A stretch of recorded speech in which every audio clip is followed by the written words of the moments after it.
पार नहीं होती। बिन मेहनत के फुलवारी कभी गुलजार नहीं होती।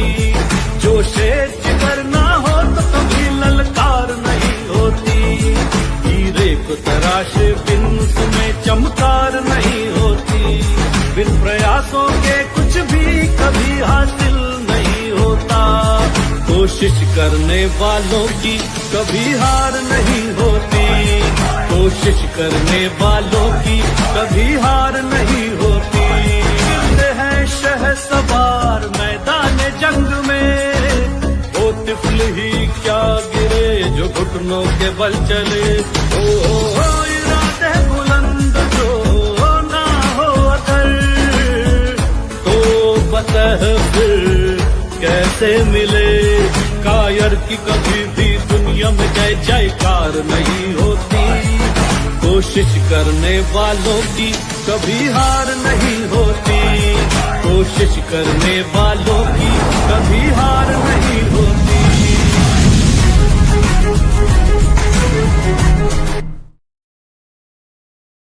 Hi everyone, good afternoon, नमस्ते, सत श्री अकाल, आदाब। Welcome to the RDD show. कोशिश करने वालों की कभी हार नहीं होती। सबसे पहले आप सभी को वैशाखी की लख लख बधाइयाँ। और वैशाखी के पावन अवसर पर हमारे साथ एक ऐसी शख्सियत जुड़ने वाली है जिन्होंने दूरदर्शन की नींव को खड़ा किया है। एक ऐसी शख्सियत जिनका भारतीय सिनेमा और मीडिया में अहम योगदान रहा है। जी हाँ दोस्तों, मैं बात कर रही हूँ आदरणीय श्री अशोक चलखानी जी की। तो दोस्तों, मिलते हैं हमारे आज के गेस्ट से और जानते हैं उनकी इंस्पायरिंग जर्नी के बारे में। प्रणाम सर। नमस्कार। आपको और सारे दर्शकों को बधाई, बैसाखी की बहुत बहुत बधाई। Thank you so much sir. और और आपको भी। जी। आप मेरी शुरुआत कैसे हुई, मैं आपको थोड़ा सा जी उसका जी। परिपेक्ष बताता हूँ, बैकग्राउंड बताता हूँ। मेरा जन्म कश्मीर में हुआ है, जी श्रीनगर में। और बहुत छोटी उम्र में मैं एक्चुअली थिएटर के साथ जुड़ा हुआ। जी। और उसके बाद जो मेरा ज्यादा सफर रहा वो टेलीविजन में रहा, दूरदर्शन में। अलग अलग जगहों पर अलग अलग तरह के काम, अलग अलग पोस्ट। तो जी। लेकिन उसकी बुनियाद जो थी मेरे करियर की, उसके बाद फिल्म या राइटिंग या जो भी एक्टिंग डायरेक्शन, उसकी बेसिकली एक मजबूत बुनियाद जो है वो थिएटर की वजह से पड़ गई। जी। तो, तो कश्मीर जो है, बहुत पहले के सालों की बात मैं कर रहा हूँ, जब हम छोटे थे। तो Kashmir was a very difficult place to live, खासकर सर्दियों में। आप खुद शिमला से हैं, थोड़ा सा जी। एहसास आपको विंटर का होता है, लेकिन कश्मीर का विंटर शिमला से कई गुना ज्यादा होता था और जी। अब भी होता है। यानी बर्फ जब गिरती थी तो जी। जी। कमरों के खिड़कियों तक आती थी, तो घर से बाहर निकलना ही मुश्किल होता था। और तब जी। बिजली की किल्लत रहती थी, ट्रांसपोर्ट की किल्लत रहती थी। 5-5 दिन, 6-6 दिन पावर कट रहता था। और वैसे ही सर्दियों में समझिए साल के 5-6 महीने बिल्कुल बेकारी में गुजर जाते थे। क्योंकि न तो आप स्पोर्ट्स कर सकते थे, न कोई आउटडोर एक्टिविटी कर सकते थे, न बाहर जा सकते थे। जी। तो जो कुछ भी है घर के अंदर ही होता था। और कोई एंटरटेनमेंट का जरिया जो भी था थोड़ा बहुत, वो फिल्म था, सिनेमा था। तो जैसे होता है जी। बचपन में, हम भी फिल्में विल्में देखते थे जब भी मौका मिलता है। तो लेकिन 16-17 साल की उम्र में मैं थिएटर के साथ जुड़ गया वहाँ। और एक जी। बड़े ग्रुप का जिसका नाम रंगमंच ड्रामेटिक क्लब है वहाँ, वो काफी मकबूल और काफी पुराना ग्रुप। उसमें मैंने साल भर ही जी। काम किया, लेकिन मुझे मेरा मन नहीं लगा, क्योंकि मैंने देखा कि जो हमारे बुजुर्ग थे उस वक्त, और कश्मीर में कोई बहुत मजबूत थिएटर की रिवायत नहीं थी, थोड़ा सा जी। फोक थिएटर छोड़ के। तो मॉडर्न थिएटर तो बिल्कुल ही नहीं था। तो मेरा मन उस पे रचा बसा नहीं। मुझे लगा कि सब्जेक्ट्स कुछ दूसरे होने चाहिए, क्योंकि उस वक्त क्या था कि थिएटर में ज़्यादा से ज़्यादा वो सामाजिक सब जैसे डावरी, सास-बहू का झगड़ा, जी, ज़मींदार और किसान की लड़ाई, इस तरह के थीम्स होते थे। तो एक ग्रोइंग बढ़ते हुए नौजवान को मुझे वो सब्जेक्ट्स रास नहीं आते थे। तो मैंने तलाश किया कुछ संजीदा और जदीद यानी मॉडर्न सब्जेक्ट्स मिले और उस सिलसिले में मेरी तलाश जो है, मैंने जो भारत में, देश में जो प्रख्यात नाटककार हैं और थे, जी, जैसे बादल सरकार, विजय तेंदुलकर, जेसी माथुर, सुरेंद्र वर्मा, तो इनके जो नाटक लिखे थे हिंदी में, कुछ तो बंगला में थे जी, लेकिन हिंदी में अनुवाद अवेलेबल था, तो वो पढ़े।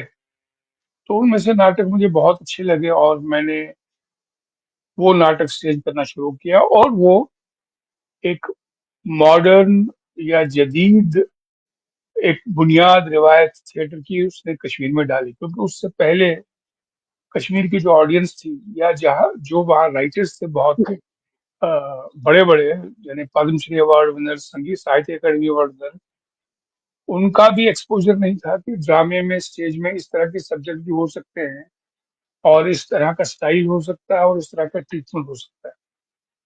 तो उससे हुआ ये कि 2-3 साल में ही, बहुत छोटी उम्र में, समझिए 18 से कम, 19 साल की उम्र में, मेरा थोड़ा बहुत नाम हो जी, गया कश्मीर में, थिएटर में। और इत्तेफाक ऐसा हुआ कि उसी जमाने में कश्मीर में दूरदर्शन का आगाज हुआ, दूरदर्शन खुलने वाला था। जी, तो अब चूंकि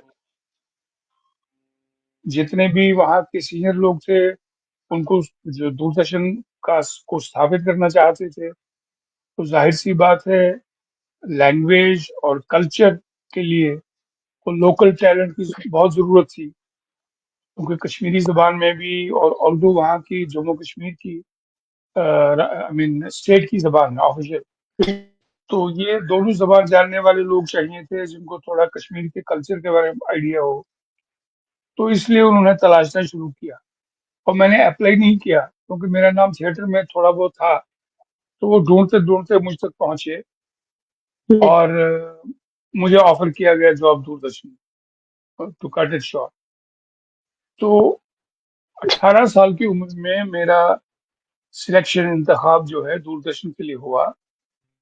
और तब दूरदर्शन बहुत नया मीडिया था, सारे हिंदुस्तान में सिर्फ दिल्ली में केंद्र था और श्रीनगर में इसलिए प्रायोरिटी पे बना, यानी बड़े शहर जैसे चेन्नई, हैदराबाद, बेंगलोर, वहां नहीं था।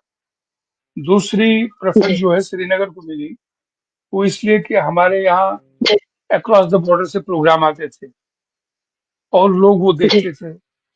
तो उसमें जाहिर है थोड़े काफी सारा प्रोपेगेंडा भी होता था। तो सरकार ने सोचा कि कुछ वापस जवाब देने के लिए, कुछ नो फैक्चुअल सिचुएशन के लिए हमको कश्मीर में एक स्टेशन लगाना चाहिए। इसलिए वो बहुत जल्दी शुरू हो गया और जैसे ही मेरा सिलेक्शन हुआ तो हम लोग को टेलीविजन ट्रेनिंग के लिए भेजा गया, क्योंकि टेलीविजन सारे हिंदुस्तान में, कश्मीर की बात नहीं है, किसी को आइडिया नहीं था। दिल्ली में छोटा सा थिएटर था, कुछ लोग काम करते थे, तो हमको भी आइडिया नहीं था कि दूरदर्शन होता क्या है, टेलीविजन क्या, हमने कैमरा भी नहीं देखा था। लेकिन उसमें खुशकिस्मती ये रही, क्योंकि वो नया नया दूरदर्शन आया था, तो हमारे देश में टेलीविजन सिखाने वाले या टेलीविजन का टेक्निक पढ़ाने वाले लोग भी नहीं थे, उपलब्ध नहीं थे। इसलिए सरकार की स्कीम थी, United Nation UNDP development programme के तहत उन्होंने फॉरेन एक्सपर्ट्स को बुलाया। तो हमारी जो ट्रेनिंग हुई शुरू के बैचेस की, बाद में तो हमारे लोकल भी सीख गए, बाद में वही फैकल्टी बनी। लेकिन शुरू शुरू में हम जैसे, जो हमारा बैच था या उसके बाद एक दो बैच,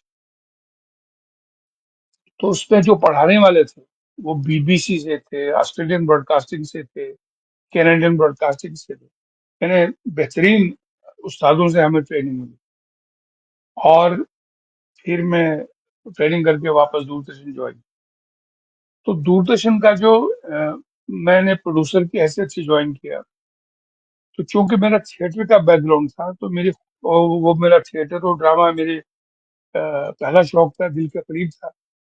तो मुझे, जी, जब तक मैं प्रोड्यूसर था करीब 10 साल दूरदर्शन श्रीनगर में, क्योंकि मेरा थिएटर का बैकग्राउंड था, तो मुझे ड्रामे ही प्रोड्यूस करने को मिले। जी, और आप समझिए कि 10 या 11 साल जब तक मैं ड्रामा प्रोड्यूसर प्रोड्यूसर रहा, तो करीब करीब बहुत बड़ा नंबर है टेलीविजन के लिए। करीब जी, करीब 250-300 ड्रामे और सीरियल मैंने प्रोड्यूस किए, डायरेक्ट किए। और जी, चूंकि मैं एक्टर भी हूँ, तो कुछ में मैंने लीड रोल भी किए। तो ये शुरुआती सफर रहा। और जी, अच्छा, आई मीन, वहाँ दूरदर्शन के नाटकों की वजह से थोड़ा बहुत और नाम हो गया।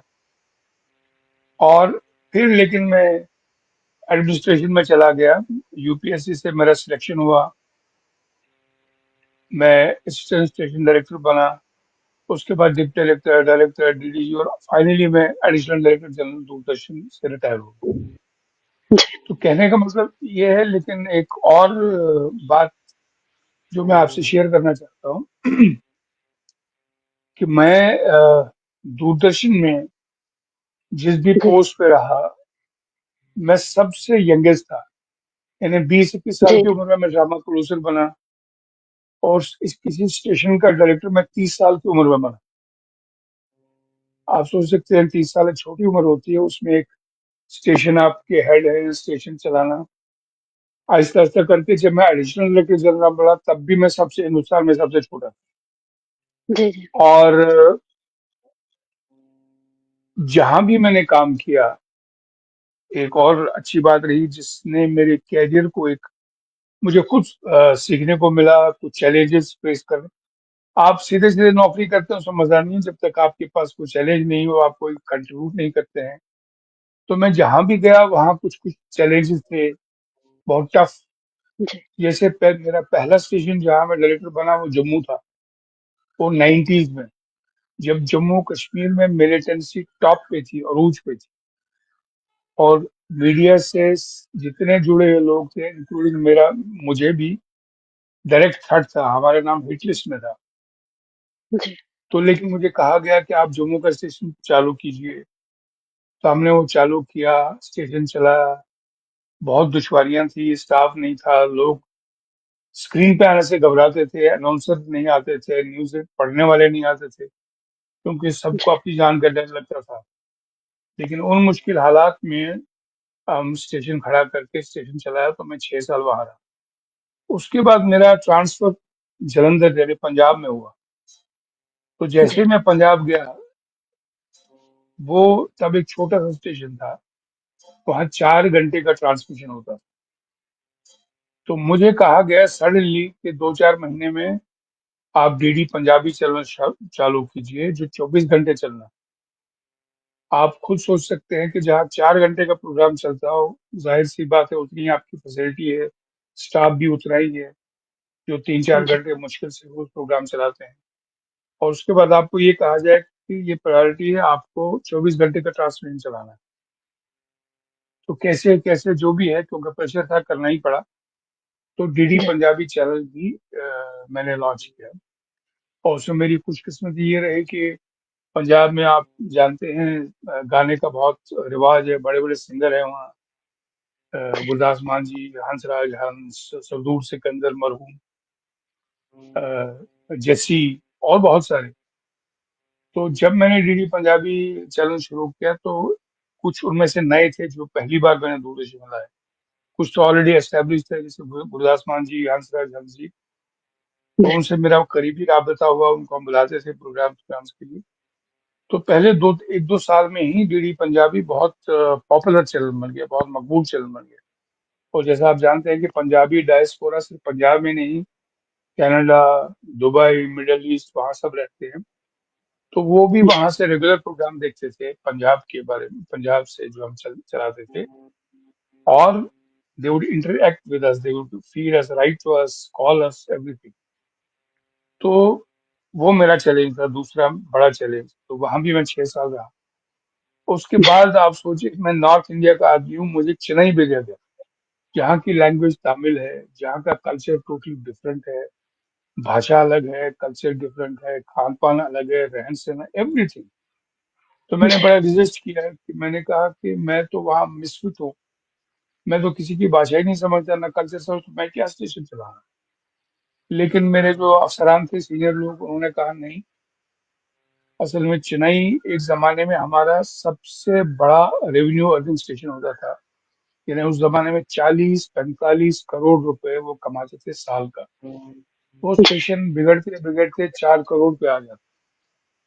तो पंजाब में, जालंधर में काफ़ी अच्छा काम हुआ, हमने रेवेन्यू भी काफ़ी कमाया। तो ये देख के मेरे जो अफ़सरान लोग थे, उन्होंने कहा नहीं, आप इसको चला सकते हैं, उस स्टेशन बिल्कुल बहुत बुरी हालत में है, उसको सुधारने की ज़रूरत है। खैर, मैं सरकारी मुलाज़िम था, जब प्रेशर ज़्यादा आया तो जाना ही पड़ा। लेकिन वहाँ भी मैं 2 ही साल रहा, लेकिन खुशी की बात ये है कि 2 साल में भी मैं सिर्फ़ 2 साल में, बहुत कम वक़्त होता है वो, 4 करोड़ से 8 करोड़, यानी डबल मैंने 2 साल में इनकम वहाँ करा दी। और वहाँ बहुत ही मकबूल, बहुत ही पॉपुलर नंबर 1 जो नेटवर्क है टेलीविज़न का, that is Sun TV in entire Tamil Nadu. तो उनके साथ हमारा डायरेक्ट कॉम्पिटिशन। लेकिन थोड़ा 1 साल, डेढ़ साल में हमारे जो टीआरपीज़ हैं, जो व्यूअर्स की रेटिंग होती है, तो ऑलमोस्ट हम उनके लेवल पे पहुँचने लगे। तो फिर मेरा प्रमोशन हुआ। तो प्रमोशन में वो था कि वहाँ वो पोस्ट नहीं थी, तो मुझे दिल्ली यानी हेडक्वार्टर में आना पड़ा। तो चेन्नई से एक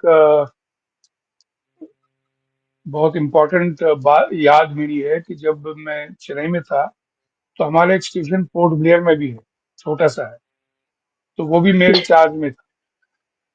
तो मैं वहाँ गया ऐसे ही चेक के लिए, तो 23 या 24 दिसंबर, आई थिंक 2004 था शायद, मुझे याद नहीं। तो उसी रात को सुनामी आई, और जब सुनामी आई तो मैं वहीं था चेन्नई में। तो मैंने खुद देखा सड़कें कैसे क्रैक हुई, सब डर का माहौल, इंटरनेट खत्म, बिजली खत्म, सब कुछ खत्म। तो लेकिन उस छोटे से स्टेशन से भी हमने अपना जो है एज अ प्रोफेशनल काम नहीं भूले हम। तो उस वक़्त जो भी हमको मिले शॉट्स वॉट्स हम लेते रहे। और सुनामी के जो सारे वर्ल्ड की मीडिया ने लिए, यानी एम्बेसडर कार समुद्र में बह रही है, ये हो रहा है, सड़कें क्रैक हुई है, एयरपोर्ट बंद है, वो सब हमारी हमारे शॉट के लिए शॉट। क्योंकि मीडिया तो बाद में पहुंचा हुआ, हम थे वहाँ, तो इससे जल्दी नहीं था। तो फिर मैं, जैसे मैंने कहा, 2 साल वहाँ रहा। 2 साल के बाद मैं अ, दिल्ली आया। तो दिल्ली में जब मैं आया तो वहाँ आपको मालूम है कि वहाँ दूरदर्शन में बहुत सारे channels, DD National, DD Sports, DD News, DD Bharati, तो ऑलमोस्ट ऑल ये सारे चैनल मेरे चार्ज में हैं। तो जितना हो सका कि इन चैनल्स को इम्प्रूव करें, हम कुछ करें। तो ये तो रहा प्रोफेशनल सब। लेकिन साथ में मैंने, जैसे ही मुझे फुर्सत मिली जॉब से, एक तो जॉब में रहते थी, मैंने 2 किताबें लिखी। एक टेलीविज़न प्रोडक्शन पे, क्योंकि मैंने देखा नए मीडिया शो सीखने के लिए नौजवानों को बहुत शौक है मीडिया में। तो लेकिन कोई प्रॉपर गाइडेंस नहीं। मैंने टेलीविज़न प्रोडक्शन पे एक किताब लिखी, जो बेसिकली हिंदी में लिखी गई, उसके बाद अंग्रेजी में तर्जुमा हुआ, उर्दू में भी हुआ। और उस किताब के लिए मुझे गवर्नमेंट ऑफ इंडिया का बड़ा प्रेस्टीजियस अवार्ड है, भारतेंदु हरीशचंद्र पुरस्कार, वो मुझे मिनिस्ट्री ऑफ आईटी की तरफ से मिला। और खुशी की बात ये रही कि वो पुस्तक जो है अभी भी बहुत सारे कॉलेज यूनिवर्सिटी में सिलेबस में था। तो कुछ साल बाद साथ ही साथ मैंने एक किताब लिखी थिएटर के बारे में, क्योंकि थिएटर मेरा पहला शौक, एंड इंट्रोडक्शन टू थिएटर। वो थिएटर की बुनियादी बातें, ड्रामा, ड्रामा की हिस्ट्री, ड्रामा की एक्टिंग, स्टोरी, प्ले राइटिंग और, तो वो किताब भी कश्मीर यूनिवर्सिटी में एमए के कोर्स सिलेबस में शामिल है। जी, तो ये साथ-साथ रहा। उसके बाद मैंने जैसे मैंने कहा कि कुछ सीरियल बाहर के जो मैं दूरदर्शन पे पाले हुआ, कुछ सीरियल डायरेक्ट जी, किए और थोड़ी बहुत एक्टिंग की रही। तो ये मेरा मैंने संक्षेप में आपको बताया। अब आप और जी, कुछ जी। पूछना चाहो? जी, जी। और सच में सर आप हम सभी के लिए एक इंस्पिरेशन हो जिस तरह से आपने काम किया है। और सर मैं एक किस्सा जानना चाहूँगी जब आपको डीडी कश्मीर के लिए सेलेक्ट किया गया था। क्योंकि आपका आई थिंक एक प्ले चल रहा था तो आपको बुलाया गया था। वो किस्सा हम सुनना चाहेंगे सर। जी हाँ, वो बड़ा इंटरेस्टिंग है, बड़ा दिलचस्प मामला है। वो क्या था कि हमारा एक प्ले जी, होने वाला था उसी दिन शाम को। वहाँ श्रीनगर में एक ही हॉल है, टैगोर हॉल। तो जैसे मैंने कहा, मैं बहुत छोटी उम्र में सत्तावन साल की उम्र में, तो एक प्ले होना था, जी, शाम को 6 बजे शो था। दूरदर्शन अभी चालू नहीं हुआ था, लेकिन दूरदर्शन के लिए स्टाफ ढूंढने के लिए दिल्ली से सीनियर अफसर आ रहे थे, दौड़े लगा जी, रहे थे कि कोई काम लग सकता है, स्टाफ वगैरह की तलाश थी। तो तब तक मैं थोड़ा बहुत, तब सिर्फ रेडियो ही था वहाँ, तो रेडियो में मैं एक आध बार रेडियो प्लेस में काम करता था। जी, तो शाम को हमारा 6 बजे शो होने वाला था। कोई मेरा जो उसमें करेक्टर था, कुछ बुजुर्ग का करेक्टर था, उसमें पूरी दाढ़ी वाड़ी लगी थी। तो उस जमाने में तो क्रेप और स्प्लिट गम से, मतलब वो दाढ़ी वाड़ी लगाने में कम से कम 2 ढाई घंटे चाहिए मेकअप के। जी, तो वो जब जैसे ही मेरा मेकअप हुआ, 4:30 पौने 5 के करीब ऐसा कुछ, 6 बजे शो था। तो मैं अपना ग्रीन रूम में फाइनल टचेस दे रहा हूँ, तो रेडियो कश्मीर से एक ड्राइवर जिसको मैं जानता था, वो भागा भागा है, कहता है जी, जी अशोक जी आपको बुलाया है डायरेक्टर साहब ने। मैंने कहा कहाँ? उसका अभी ऑफिस में रेडियो में। तो भाई मेरा तो ये है, ये कहता है, नहीं नहीं साहब बाहर से कोई आया उसको बुलाना है। आप, मैंने कहा 6 बजे शो है, मैं गाड़ी के कैसे जाऊँ? कहते नहीं नहीं आप मुझ पर छोड़िए, मैं आपको बस में ले जाता हूँ, बस में वापस जाता हूँ, प्लीज लोग, बहुत जरूरी है, मेरी जिम्मेवारी है, मुझे कहा गया है। तो मैं गया, मुझे तब आइडिया नहीं था क्या बात है। तो मैं गाड़ी में गया, ऐसी गाड़ी में पूरी दाढ़ी पहन के मैं रेडियो के कॉरिडोर से गुजरा, कुछ लोग ऐसे हैरान होकर देख रहे थे। तो अंदर घुसा तो वहाँ डायरेक्टर साहब थे रेडियो, तो उनको मैं जानता था, साथ में एक और साहब थे जिनको मैं नहीं जानता। तो बाद में मुझे पता लगा वो दिल्ली से आए हुए थे, ऑफिसर ऑन स्पेशल ड्यूटी। उनके जिम्मा यही था कि जी, स्टाफ का इंतजाम दे। तो उन्होंने जैसे ही मुझे देखा तो उन्होंने कहा ये क्या है? तो मैंने कहा ये ऐसे दर्द ये है। तो यास की वहीं से 2 3 सवाल पूछे, क्या प्ले है? मैंने प्ले का नाम बताया। थीम क्या है? मैंने थीम बताई। तो मेरा ख्याल उनको उसी से आइडिया होगा, मेरे बोलने का या समझ का आइडिया लगा होगा, यही समझ। तो मैं थैंक यू, तो मैं गया। जी, तो उन्होंने वही मन बना लिया कि उनको उस लड़के को हमने लेना है। और जब मेरा अपॉइंटमेंट ऑर्डर आया तो मैं घर में भी नहीं बताया, क्योंकि मैं पूरा 18 साल भी नहीं, किसी जी, के घर में भी या मेरे दोस्तों में या हमारे रिश्तेदारी में कि किसी ने नहीं सोचा था कि ये लड़का पढ़ाई वढ़ाई छोड़ के, उनको सोचा होगा जैसे होता है कि ये मास्टर्स करेगा, उधर जाएगा इधर जाएगा, ये ट्रेन। तो उन्होंने भी नहीं सोचा था कि इतना छोटा सा लड़का सीधे नौकरी में चला गया। बहरहाल मैं जी, चला गया, और अच्छी चीज। जी, जी। और सर एक शो आता था आपकी डाक जिसका आपने I think ji 10 ji years हाँ, तक प्रसारण किया है। उसके बारे में भी हम बिल्कुल। जानना चाहेंगे सर। जी, एक जैसे हर स्टेशन पे होता था, रेडियो में भी होता है, खतरों के जवाब, यानी जो देखने जी, वाले व्यूवर्स, तब तो नेट वेट कंप्यूटर तो ईमेल में तो था नहीं, तो व्यूवर्स के साथ जोड़ने का माध्यम होता था चिट्ठी पत्र। तो वो जी, हर जितने आते थे, किसी प्रोग्राम का क्रिटिसिज्म, कोई क्वेरी, कोई कुछ, तो हर हफ्ते वो प्रोग्राम होता था आपकी बात। जी, तो मैं वो लगातार 10 साल नहीं पसंद करता। और लेकिन वो सीधा खत पढ़ना, तो उसका जवाब देना, तो वो एक बोरिंग सा बनता है। उसमें भी मैंने कई तब्दीलियां की, उसमें हमने उसी प्रोग्राम में कार्टून कंपटीशन डाला और कई चीजें। ऐड की। तो वो प्रोग्राम हमारी वादी में तो लोग देखते ही थे, खासकर जो लोग खत लिखते थे उनको जवाब सुनने के लिए तो उत्सुक होते जी, थे।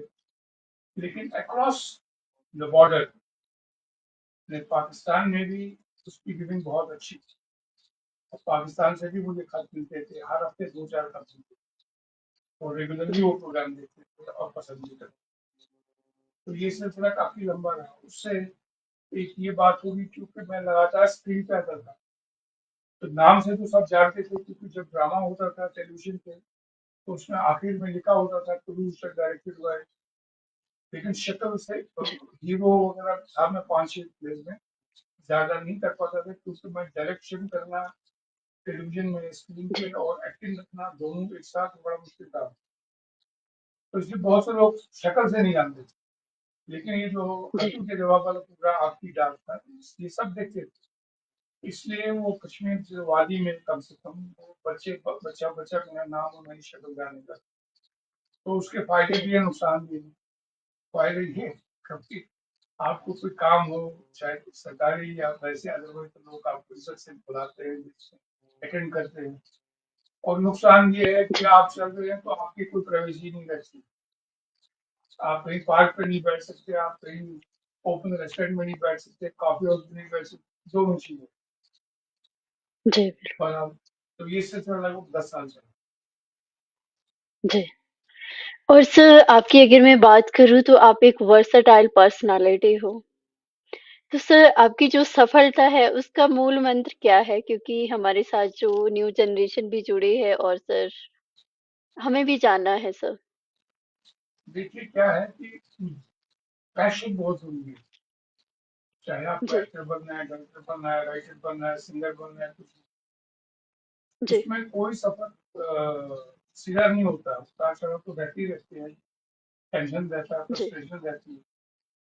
लेकिन अगर जी, आपको रूह से, दिल से, अपने उस फन से मोहब्बत है तो आप उसको छोड़ेंगे जी, नहीं कभी। और वो जी, आपके सिस्टम से बाहर भी नहीं जाएगा कभी।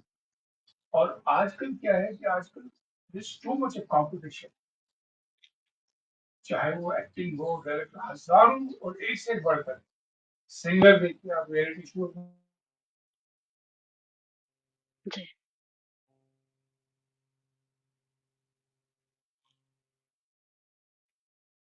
में सारे देश। जी, तो कंपटीशन बहुत है, तो जितना कंपटीशन है उतनी आपकी तैयारी पुख्ता होनी चाहिए। लेकिन जी, आपने एक ठान लिया एक बार तो वो तो होती है ना दिल में एक आग। जैसे मैंने अपनी बात करी, हम कश्मीर में जब थे ना, वहाँ कोई ट्रेनिंग इंस्टीट्यूट था, न कोई सिखाने वाला था, न कोई लाइब्रेरी थी, जी, न कोई इंटरनेट था।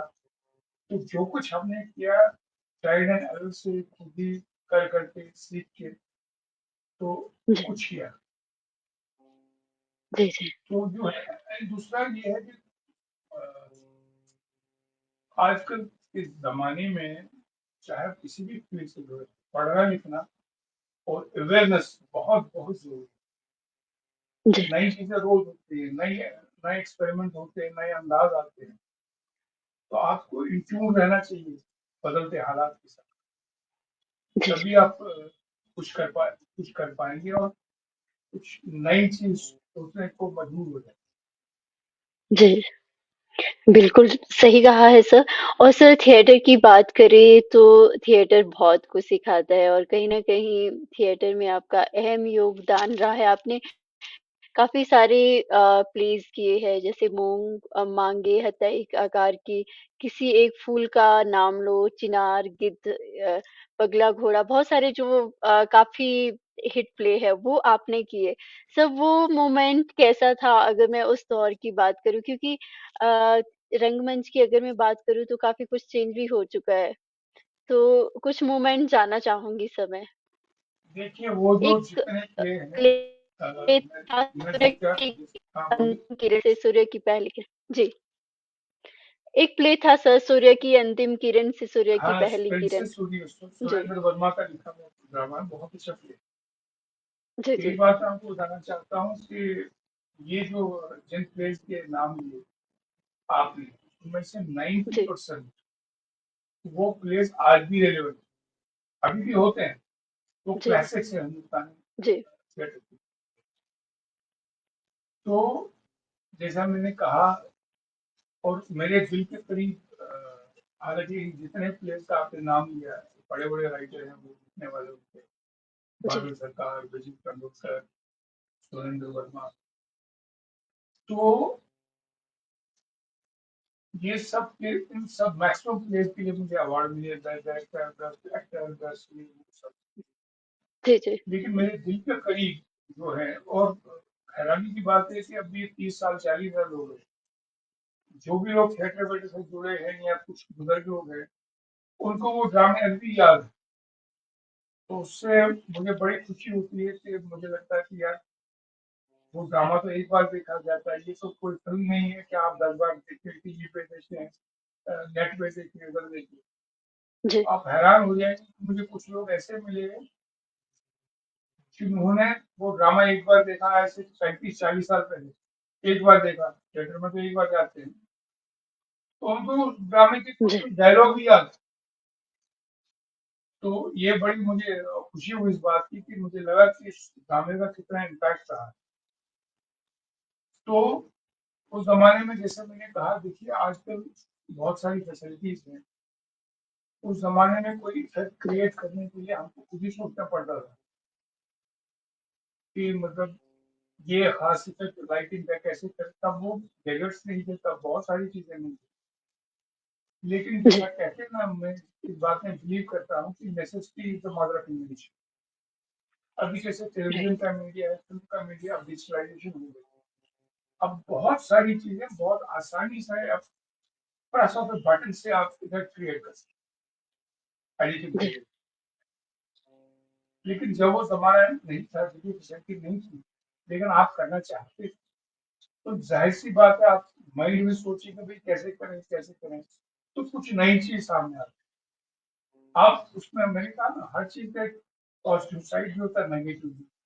तो in that sense things have become very easy. जो आपको लगता है अच्छा, ये इफेक्ट, पानी का इफेक्ट, ये बादल का इफेक्ट, ये तो एडिट हो जाएगा, एक बटन दबाया तो हो गया। तब तो वो सब नहीं था, वो तो आपको सोचना पड़ता था ना कैसे करें, और जितने भी आपके जी, लिमिटेड रिसोर्सेज हैं, तो यू वुड, कहने का मतलब है कि your mind would be more active. और जैसे मैंने कहा ना, हर चीज का अगर आप कोई नई चीज लेके आएंगे किसी भी फील्ड, गाने में, जी, राइटिंग में, तो आप नोटिस हो जाएंगे। अगर आप ऐसे ही रट में चलेंगे, लीक में चलेंगे, तो कोई खास नहीं, क्योंकि आजकल लाखों की तादाद में एक्टिंग, डायरेक्शन, गाना, म्यूजिक, इंस्ट्रूमेंट, डांस चारों तरफ, तो कोई आपका नया इंसाइट हो वो कैसे आएगा? वो आएगा जब आप क्लियर हो कुछ आपके चारों तरफ क्या हो रहा है, जब आपकी पढ़ाई आपके डेट हो, क्योंकि पढ़ने से क्या होता है, आप इंस्पायर होता जी, है। जैसे कोई एक्टर है, वो सोचेगा मुझे पढ़ने से क्या करना है, ऐसा नहीं है। जितना वो पढ़ेगा, जितने प्लेस पढ़ेगा, जितनी नॉवेल्स पढ़ेगा, जितना बकवास पढ़ेगा, दिमाग उतना ही फर्टाइल होता है। तो दैट इज जी, जनरल बिजनेस। और दिमाग कुछ अंदर इवेल्युएट करता रहता है, तो कभी कभी कुछ नई अच्छी चीज निकल के आती राइट। जी, जी। और सर एक किस्सा किताबों की बातें की है आपने, तो स्टार्टिंग का आपका एक किस्सा मैं जानना चाहूँगी। आपने एक प्ले डायरेक्ट किया था। आपको उस प्ले के बारे में इवन कि उसके बारे में आपको कुछ पता नहीं था। लेकिन अब वो प्ले बहुत ही अच्छा हुआ और आई थिंक जब आप स्टार्टिंग में थिएटर कर रहे थे, तो किसी एक ने आपको बुक दी थी। जो कि मैं उनका नेम भूल गई हूँ। है। क्या नहीं रंगमंच जी? ड्रामेटिक क्लब में जब आप जुड़े थे तो आपने एक प्ले किया था, तो हाँ वो जी, हाँ जी। जानना चाहेंगे सर हम, क्योंकि आपने बहुत ही अच्छे से मतलब वो प्ले डायरेक्ट किया था, नहीं, क्योंकि उस रंगमंच ड्रामेटिक, दौरान आपको रंगमंच की नॉलेज नहीं थी। जी, नहीं, रंगमंच ड्रामेटिक क्लब जो है वो मेरा पहला क्लब था जो मैंने ज्वाइन किया, वो कोई और चलाता था। तो लेकिन मैं जी, जी, वहाँ साल भर रहा, और साल जी, भर जी, में ही मुझे 1-2 ड्रामे करने को मिले, मतलब एज़ एन एक्टर। जी, और उसके बाद ही, जैसे मैंने कहा आपको शुरू में ही, कि उसके बाद ही हमको लगा कि ये जी, नहीं, यानी जिस तरह के वो ड्रामे सिलेक्शन होता था, थीम्स होता था, तो वो जी, दैट डिडंट सूट मी। तो उसके बाद जी, अपना हमने थिएटर को बनाया, जहाँ हमने कुछ नए और मॉडर्न किस्म के ड्रामे किए। जी, जी। जी, और सर एक आपका सीरियल आया था एक हुरु सेकंड, सम करके आई ऑडियो थी। प्रॉब्लम है।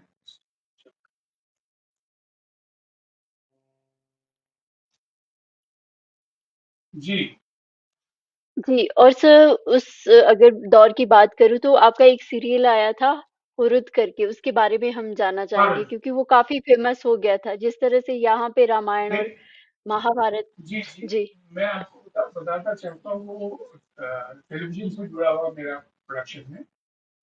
जी, तो दूरदर्शन में मैंने आपको जैसे बताया कि जब मैं ड्रामा प्रोड्यूसर था, तो जी, करीब-करीब 200-300 ड्रामे सीरियल मैंने किए। तो उसमें से बहुत कुछ तो बहुत ही पॉपुलर हुए, यानी अभी भी लोगों जी, को याद है। जी, जैसे जी, एक हमने, जैसे आपने हम लोग, तो आप जानते हैं सीरियल, जो दिल्ली से जी, जी, चलता था, बहुत पॉपुलर हम लोग। तो आमतौर पर ये धारणा है कि वो पहला लंबा सीरियल था जिसको हम शो को करा गया। जी, लेकिन उससे पहले मैंने, उससे 1-2 साल पहले एक सीरियल किया था कश्मीरी में, जिसका नाम था शबरंग। शबरंगी। और तब ऐसा, हाँ जी, वो 104 एपिसोड चला, 104 एपिसोड। और 104 के बाद भी ऐसा नहीं कि अ, लोगों ने कहा बंद करो या लोग बोर हो गए। हम खुद करते जी, करते बोर हो गए, हमने सोचा अब नया कुछ करें। तो एक तो शबरंग बड़ा मील का पत्थर था कश्मीर में, वो अभी भी लोगों को याद है। और हेलो जी, जिसकी आपने बात की, वो एक सीरियल था, 14-15 एपिसोड का, लेकिन उस तरह का सस्पेंस और वो सब तो लोगों ने टेलीविजन पे पहली बार देखा। तो वो भी बहुत ही जी, पॉपुलर हुआ, बहुत मकबूल हुआ। और कई ड्रामे हैं ऐसे, सीरियल है अ, जी, कश्मीरी में, मिर्ज़ाहर कुश्ते एक ड्रामा था, बहुत पॉपुलर है, अभी भी लोगों को याद है। एक जी, मैंने एक कश्मीरी में लिखी हुई कहानी, उसको अंग्रेजी में ट्रांसलेट करके उसकी एक अंग्रेजी फिल्म बनाई, द ट्रेसपासर्स। जी, यस, तो जी हाँ, तो वो भी, वो बाहर एक फॉरेन के कॉम्पिटिशन में नॉमिनेट हुई। जी, तो इसीलिए बनाई गई थी अंग्रेजी में कि हमारी चीज जो है ले जाए कॉम्पिटिशन में, तो वहाँ भी कोई समझ सके। तो वो नॉमिनेट तो हो रही थी, बाहर चली गई, यानी फ्रांस में हो गई। तो ये सब और बहुत सारे प्लेयर हैं, मैंने जैसे आपको बताया, 200-300 प्लेयर्स जी, जी, टेलीविजन। बिल्कुल सर। जी, और और सर एज़ एन एडीजी कितनी रिस्पॉन्सिबिलिटी रहती है? क्योंकि आपने दैट इज जैसे वो तो नेशनल चैनल का नृत्य।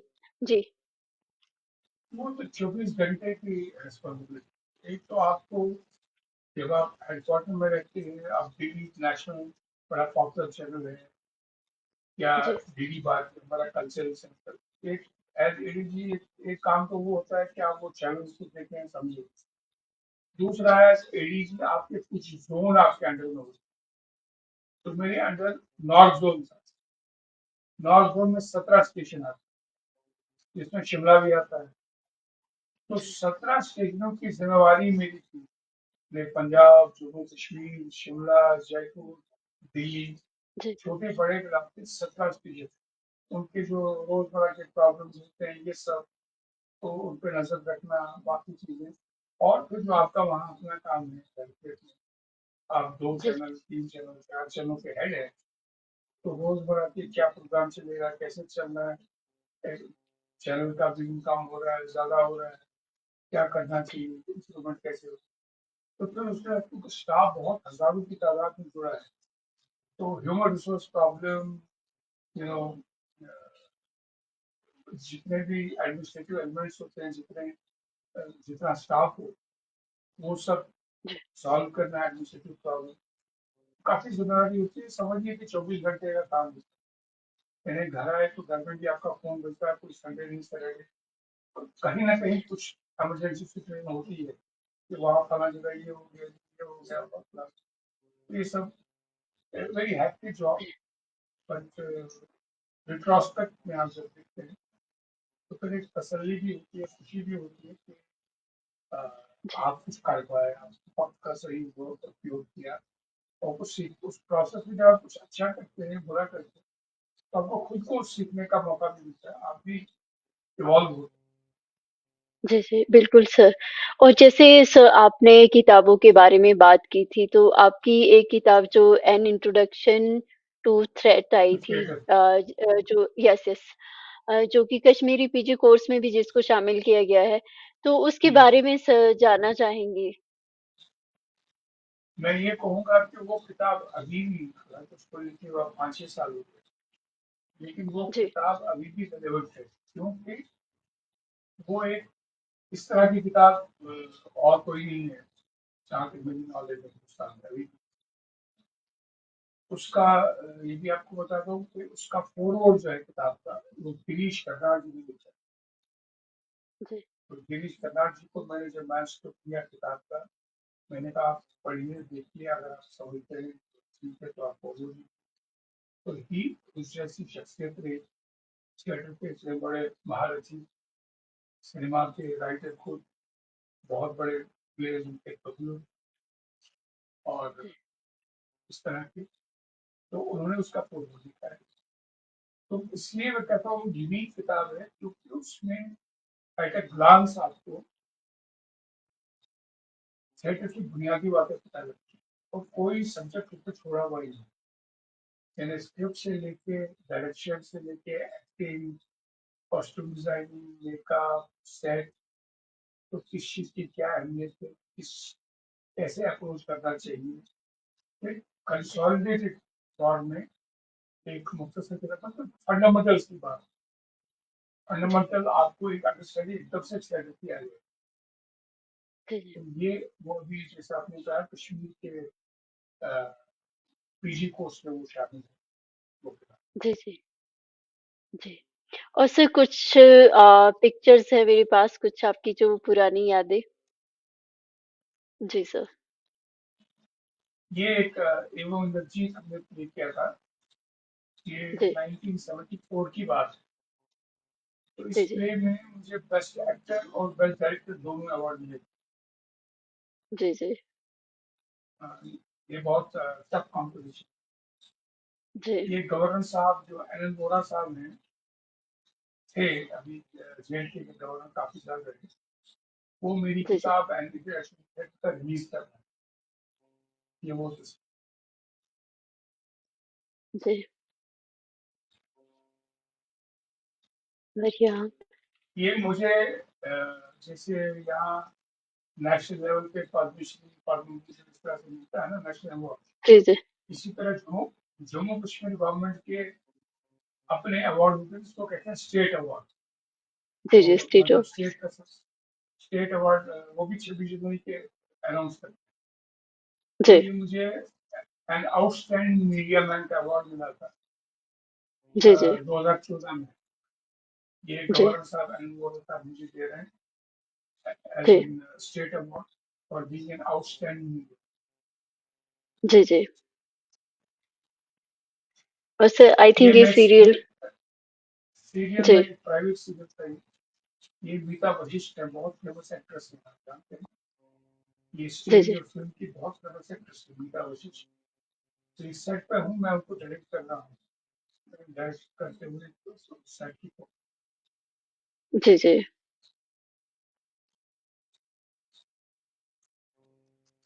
ये बुक रिलीज की टाइम की किताब है कश्मीर में। ये जो जी, डायरेक्शन की थिएटर है, उसको वो पहले कश्मीरी में लिखी गई, तो उसके बाद उसका अंग्रेजी ट्रांसलेशन। तो ये जो कश्मीरी वर्जन उसका रिलीज हुआ, तो उस वक्त ये मेरे कुछ आर्टिस्ट हैं सब, ये मेरे लेफ्ट में जो है अयाज शाहिद साहब बहुत अच्छे जाने माने एक्टर डायरेक्टर, ये मुश्ताक जी, वाला है बहुत अच्छे जर्नलिस्ट है। ये दूसरे साहब मेरे साथ जो है राइट है बशीर कादरी है, ये मेरे असिस्टेंट थे टेलीविजन, तो बहुत जी, होनहार लोग। जी, जी। और सर ये आई ये थिंक ये हमारे आई थिंक अनुपम एक सर जी जी ये थे। फिल्म थी डर्टी पॉलिटिक्स, फिल्म का नाम था। वो जी, जी, 2013-14 में आई थी शायद। तो उसमें मेरा एक बड़ा इम्पोर्टेंट रोल था, और ये केसी बुखारिया बहुत मशहूर प्रोड्यूसर है, उनकी फिल्म थी। तो ये जी, सेट पर मैं रोल कर रहा हूँ, उसमें मेरा रोल चीफ मिनिस्टर का था, और ये अनुपम खेर जी, है, और बुखारिया साहब जो है डायरेक्टर प्रोड्यूसर, वो डायरेक्टर। जी, जी, ये जिसके उसका मैंने जिक्र किया था टेलीविजन प्रोडक्शन की किताब, जिसमें मुझे बालचंद्र हरिश्चंद्र अवार्ड मिला था। जी, ये जो उस वक्त हमारी आईटी मिनिस्टर थी अंबिका सोनी जी, ये मुझे वो पुरस्कार दे रही। जी, जी। सच में सर अगर मैं आपकी बात करूँ कहीं न कहीं सर आपने दूरदर्शन की नींव को खड़ा किया है सर। चाहे जम्मू की बात करें, कश्मीर की बात करें, चाहे जालंधर की बात करें, वो आपका चाहे अहम मुझे योगदान रहा है। जी, जी। मुझे बेबी ऑफ द टेलीविजन कहते थे। मैंने कहा ना मैं 17-18 साल की वो टेलीविजन था, तो टेलीविजन के जी, साथ साथ ही मैं बड़ा हो गया। जी, जी। और सच में हमारे लिए ये ऑनर है सर। आज आपका इंटरव्यू लेना मेरे लिए सबसे बड़ी बात है सर, सबसे बड़ा अवार्ड है। आप जैसी शख्सियत से नहीं क्योंकि ठीक कहीं न है, कहीं मुझे आज सीखने का मौका मिला है, तो ये सबसे बड़ा अवार्ड है सर। नहीं ठीक है, मतलब देखिए मुझे अच्छा लगता है कि आपने कुछ जज्बात या तजुर्बे या शेयर करें लोगों के साथ, तो देखें या सुने, तो क्योंकि शेयरिंग में ही लुत्फ है, हर चीज शेयरिंग, जी, जी, चाहे बिल्कुल सर। नॉलेज हो, चाहे एक्सपीरियंस हो, चाहे पैसा हो, चाहे कुछ हो, चाहे खाना पीना हो, जी, जी। तो शेयरिंग का एक अपना लुत्फ होता है। Right sir. जी, और सर अगर मैं इंडस्ट्री की बात करूँ तो इंडस्ट्री में भी बहुत कुछ चेंज हुआ है सर। आजकल ओटीटी प्लेटफ़ॉर्म का प्रचलन भी चला है, उसके बारे में आपकी क्या राय है सर? देखिए बेसिकली मैं तो देखता नहीं और बहुत कम देखता हूँ, मैं कोई फ्रैंक है, जी, मैं कोई हिपोक्रेट नहीं। मैं ओटीटी देखता हूँ, लेकिन अंग्रेजी सीरियल देखता हूँ ज्यादा। जी, तो क्या है कि ये अब देखिए एक्सेप्शन हर चीज में होते हैं, लेकिन जनरली ये अब क्या होता है उसको, ये मैन्युफैक्चरिंग, जैसे होता है लार्ज स्केल मैन्युफैक्चरिंग, छाप दो जी, ढाप दो ऐसे, तो वो सब्जेक्ट भी ऐसे हो तो उनको लगता है इसमें ये डालना है वो डालना है, यही चलता है क्योंकि उनकी भी मजबूरी है। इसीलिए इसमें कमर्शियल एंगल सबसे ज्यादा डोमिनेट होता है, आर्ट तो बहुत पीछे होता है सेकंड, चाहे जी, फिल्म बने या ओटीटी बने या कोई सीरियल बने, कोई कमर्शियली जी, वाइबल है नहीं। तो कमर्शियली क्या वाइबल होगा जो लोग देखेंगे, लोग क्या देखेंगे, वो डिपेंड करता है सेंसेशनलाइज। बेसिकली क्या है देखिए, आपको ये समझना है कि टेलीविजन की व्यूइंग खासकर ओटीटी, जी, तो ज्यादा परसेंटेज ऑफ व्यूअर्स मुझे लगता है नौजवान है, यूथ है। तो यूथ जी, के परसेप्शन से समाज में क्या चल रहा है, क्या सेंसेशनलाइज हो सकता है, तो उस तरह से है। लेकिन देखिए थिंग्स कीप ऑन चेंजिंग, आज ओटीटी है कल कुछ और आ जाएगा, ठीक है ना। जी, पहले दूरदर्शन था, फिर केबल टेलीविजन आया, फिर सैटेलाइट टेलीविजन आया, अब जी, ओटीटी आया। तो ये चेंज होता रहेगा वक्त के साथ, तो इससे भी लोग उठ जाएंगे, टेक्नोलॉजी कहीं और पहुंच जाएगी। टेक्नोलॉजी तो हमसे जी, ज्यादा फास्ट चल रहा है, कल को क्या राइट। हो कुछ पता नहीं, जी, क्या फॉर्मेट है, क्या टेक्निक है, कोई कह नहीं सकता। जी, जी, बिल्कुल सर। और सर आप एक इंस्टीट्यूशन हो, तो मैं जानना चाहूँगी सर आपकी भी कोई इंस्पिरेशन रही होगी अगर मैं एक्टिंग की बात करूँ? देखिए जब हम छोटे थे तो हमारे, जैसे मैंने कहा, कश्मीर में सिर्फ फिल्म ही एक जरिया था थोड़ा बहुत। तो जैसे होता है ना, जी, पसंदीदा एक एक्टर होते हैं, तो मुझे उस जमाने में आया। उसके बाद नहीं, जब मैं ग्रो हुआ, मैं शुरू की बात कर रहा हूँ, जो जी, इम्प्रेशनेबल एज होती है, आपकी समझ में नहीं है। तो मुझे दिलीप कुमार बड़े पसंद थे। तो लेकिन हमारे यहाँ टेलीविजन तो था नहीं, सिनेमा के अलावा रेडियो जरिया था कम्युनिकेशन का, या कुछ कहने का, या एज एन आर्टिस्ट कुछ करने का, जैसे ड्रामा आर्टिस्ट हुआ, आपने ड्रामे में जी, पार्ट किया। तो हमारा जो रेडियो कश्मीर था वहाँ, अभी भी है, that was brilliant. Radio Kashmir की जो चीजें थी, कुछ नई चीजें, कुछ वो सारे हिंदुस्तान में भी नहीं हुई। तो वहाँ हमारे ड्रामा प्रोड्यूसर थे मिस्टर प्राण किशोर। वो अभी भी हैं, भगवान उनकी वो आयु और बढ़ाए, वो अभी 100 साल का बर्थडे उन्होंने। ओह! तो he is great great institution. तो वो मेरे इंस्पिरेशन थे, मतलब हम रेडियो से उनकी आवाज सुनते थे, तो जी, आवाज उनकी माशाल्लाह बहुत जबरदस्त थी। तो थोड़ा सा प्रांशुल का तारुफ कराऊं, वो जब ड्रामा, रेडियो के ड्रामे इस सेक्शन से जब वो रिटायर हो गए, आपने नाम सुना होगा, वो बहुत बड़े राइटर बने, यानी प्रोडक्शन से वो राइटिंग में आ गए। जी, गुलगुशन गुलफाम जो सीरियल था, जुनून सीरियल था, साई देवदार की, वो दूरदर्शन की बहुत पॉपुलर सीरियल, वो उनके जी, लेखक सीरियल। उनको पद्मश्री भी मिला, साहित्य अकादमी पद्मश्री भी मिला। तो ही जी, वॉज एन इंस्पिरेशन। ऐसा नहीं कि फॉर्मल कोई गुरु शिष्य का रिश्ता था, लेकिन दूर से ही वॉज एन इंस्पिरेशन। मैं सोच रहा था कि यार, ये इतना काबिल आदमी, इतना नाम है इसका, तो मैं भी कुछ ऐसा कर, ये था। वैसे जी। मेरा वहाँ शुरू में क्या कोई कोई ऐसा ये नहीं था कि किसी से मैंने सीखा हो या पढ़ा हो, कोई शो ज्वाइन किया हो। जो कुछ की शुरुआत अपने से ही सोच समझ की जैसे। Hats off sir. Thank you. जी, जी। और सर इसके अलावा अगर मैं हॉबीज़ की बात करूँ, वैसे तो सारी हॉबीज़ इसी में ही आ गई है, लेकिन फिर भी मैं जानना चाहूँगी आपको क्या-क्या पसंद है सर? क्या-क्या हॉबीज़ है आपकी? मुझे ट्रैवलिंग पसंद है। मुझे जी, यू नो अपने दोस्तों के साथ, वो भी बड़े सिलेक्टेड, जैसे होता जी, है ना, दो चार दोस्त में तो जैसे आपकी दो तीन सहेलियां मिली, ये बचपन से था मेरा। जी, लेकिन हम लोग, मतलब कि सेंसिबल बात होती है हमारे घर से। जैसे हम दो तीन दोस्त हैं, तो साहित्य की बात करेंगे, फिल्मों की बात करेंगे, नाइट सीरियल की बात करेंगे, कुछ मतलब इसी आर्ट के फील्ड से start sharing about.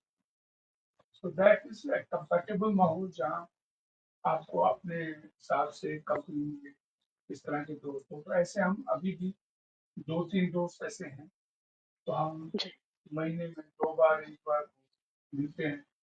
So we share our experiences and maybe have a drink also.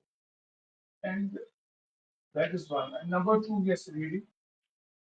Uh, लेकिन अब तो सीरीज बेटर से मैंने बहुत पढ़ा बचपन से ही। जी, अभी मेरा शौक है, पहले भी था लेकिन अभी ज्यादा शौक है। आई रीड भी light reading. I might read crime thriller or a suspense thriller or something like that. No जी, serious thriller, but I'll read whatever. जी, जी। Thank you so much sir. और सर जाते-जाते क्या मैसेज देना चाहोगे आप हमारे ऑडियंस को, स्पेशली जो मीडिया लाइन में आना चाहते हैं, एक्टिंग में आना चाहते हैं, थिएटर करना चाहते हैं, उन्हें सर? मैंने तो कहा, देखिए मैं उन सबसे ये कहना चाहता हूँ कि it is a very very tough line, competitive. तो अगर कोई नया इस फील्ड में घुसना चाहता है, एक्टिंग में, डायरेक्शन में, देखिए प्रैक्टिकल होना लाइफ में बहुत जरूरी है। ये जमाना चेंज हो गया। यू शुड नॉट उस पैशन को आप बरकरार रखिए, पूरा जोर लगाइए, सकते हैं, कुछ चीज तब्दील भी होती है, लेकिन ये भी है कि टैलेंट कभी अ, जाया नहीं जाता, कभी ना कभी कहीं ना कहीं काम आता है, लेकिन always keep a plan be in mind. मैं यंगस्टर्स को कह रहा हूँ जो 20, 22, 24, 25, 30 साल की उम्र में हैं, वो आजमाना जी, चाहते हैं, प्लान भी हमेशा रखिए, क्योंकि मुझे मालूम है, देखा है, सुना है कि लोगों की जिंदगियां बर्बाद हो,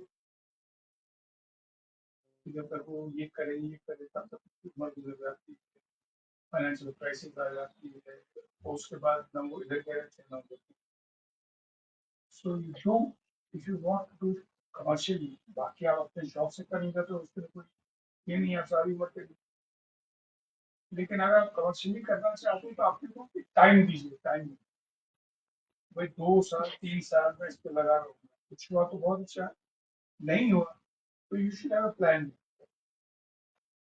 आप उसी पे लगे रहे तो उसी में आपकी जिंदगी चली जाएगी और आप अपने घर के रहेंगे ना, तो ये प्रैक्टिकल। और जो पुराना जमाना है तो अब के जमाने में बहुत फर्क है, अभी इतना टैलेंट है।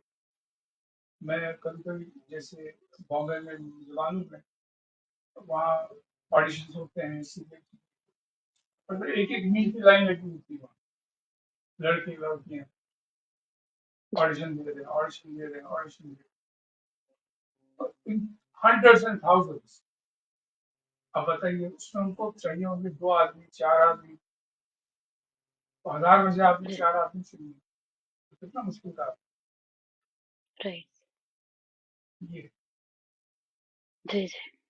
Thank you so much sir, आपने अपना कीमती वेलकम। समय हमें दिया, बहुत ही अच्छा लगा सर आपसे मिलकर। Thank you so much sir. Thank you and it was a नमस्कार। Great experience. Thank you so thank you. Much sir, bye bye. Thank you so much everyone, और इसी तरह से देखते रहिए द आरडीडी शो, कोशिश करने वालों की कभी हार नहीं होती।